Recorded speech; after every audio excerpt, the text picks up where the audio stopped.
There's what's known as jurisdiction. Yes.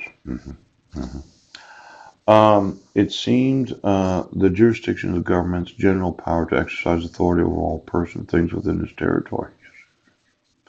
States' power to create interests that will be recognized under common law principles as valid in other states. Competent jurisdiction. The coram juris, the adjudicatory jurisdiction. Agency jurisdiction, yeah. Ancillary, yes. Anomalous, appellate, arising in, assistant jurisdiction, common law jurisdiction, complete jurisdiction. Court's power to decide matters presented to it and to enforce its decisions. Now, let's think about the complete jurisdiction of dissolution of marriage. You said you could dissolve a United Nations marriage certificate. Yes. You didn't have to obligate the petitioner to give me all the documentation before having court hearings. Yes. That I could have responded to her anytime I wanted, even though there was a protection order. Yes. You had complete jurisdiction each and one.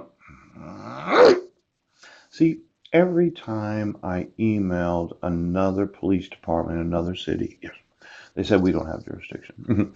Every time I emailed the sheriff's department in a different county, yeah, they said we don't have jurisdiction. Every time I emailed a state legislature, a judge, a justice, a superintendent, a principal, in any jurisdiction of the United States of America, they do recognize they have to enforce the protection order if I lived in their jurisdiction. Yes, but if I don't live there, they don't have to enforce it. Now, the court's power to decide matters presented to it and enforce its decisions. Yes. You decided the matter of issuing the protection order without the signature of the ex parte person that motioned the court. Yeah, without any due process to myself so I could respond. Yes, without any proof of service before having court hearings. Yes, you decided you had complete jurisdiction of the United States of America. Now, I've oftentimes told sheriffs in other counties and other states of the United States the jurisdiction of the full faith and credit of this nation is that you cannot enforce any fraud or forgery issued by any court of law. Poop. Everybody tried to confuse the issue. Well, this is about domestic violence. This is like a family law case.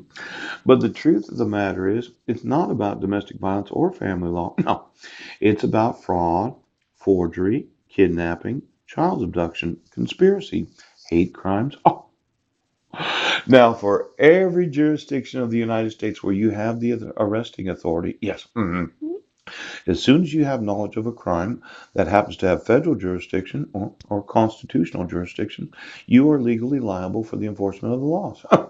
Now, for every sheriff in every state of the United States that said, well, he can't sue us because it didn't happen where we're at, it was never about the protection order being enforced. Yes, it was about how the protection order was being issued.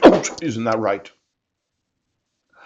Now, the crime is there is no jurisdiction to issue any court order using a forgery. There is no jurisdiction to issue any court order where the actual requirements of law were not enforced before issuing it. That's right. And for every one of you in every county of the United States that has any knowledge of this document, these 5 minors named are abducted and kidnapped and are in the wrong grades. And the individuals that are in employment of the school districts have enriched themselves at their exploitation. Now, the jurisdictional question is, I'll tell you this right now, is that the question is the fraud and forgery.